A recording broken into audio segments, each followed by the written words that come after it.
I want to go over the last problem in the homework that was due yesterday, Thursday. Um, Now we have the actual class, which is cat.medv, and the propensity here. All right, and then we have the classification matrix set up here, and most of the students made one crucial mistake, and I want to go over that.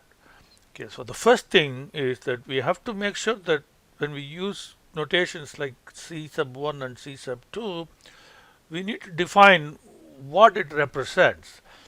Okay, C sub 1 represents what? Because the class here is either 1 or 0. So y is, okay, if you want to describe it here, so y is cat dot med v, and it is equal to 0 if median med v is less than 30k, and is equal to 1 if median med v is greater than or equal to 30k. Okay, so that this part we know already. Okay, so this part okay. Now what we need to do is to define what C1 is. Is C1 equal to cat med v 0 or C1 is equal to cat med v 1? And that's important. Well, to set the matrix correctly, but also when we start computing sensitivity and specificity and so on, that's important. What is the positive class? Okay, so we not only need to define what C1 and C2 is. So let's say C1. Okay, most of you used it. Use this. C1 is equal to med v. The case that cat med v is equal to 1. Okay, and most of you used C2, obviously, cat med v equal to 0. So which is fine. You know, you can define this whichever way you want, as long as it's consistent.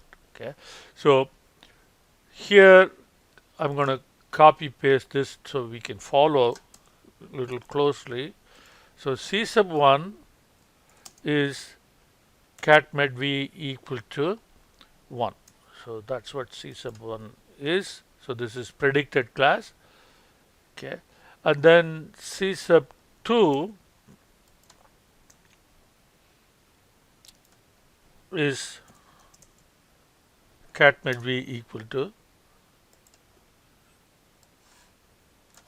0, which is what most of you used. So I'm going to follow the same definitions. Okay, all right. So now you set up here count of this column, so that's good. Okay, and here so here is where the problem comes. Okay, so okay, let's see. Okay, now if you look at the formulas, all right, so let's look at the formulas here. So that formula is good.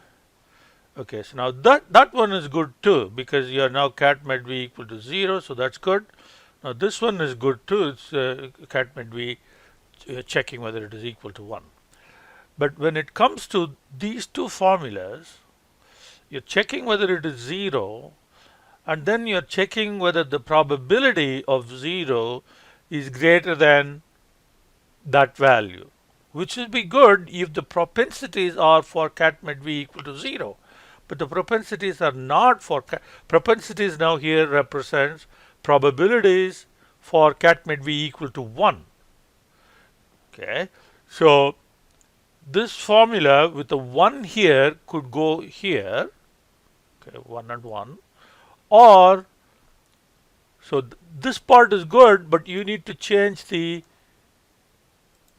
comparison because now you're looking at event of z cat might be dot cat dot might be equal to 0, and that would be the case if the probability is less than or equal to, if you want to include the equal. So that is the key part for, because that depends upon how the probabilities are computed. And since these probabilities are for 1, okay, and when you're counting zeros, these should be less than or equal to. Okay. So now you see the whole thing changes. Your accuracy rate is now, okay, so that way, okay, divided by 152 is that, and so on. Okay. So there are two things. You have to make sure that C1 and C2 are properly defined, and then it is the formulas, the counting formulas that you set up are consistent with how the probabilities were computed. Since these probabilities are for actual case equal to 1, okay, so which means our cutoff probability represents the minimum probability for the propensity to give you a prediction of 1. So that's important. So you need to keep track of that and use the information correctly, consistently.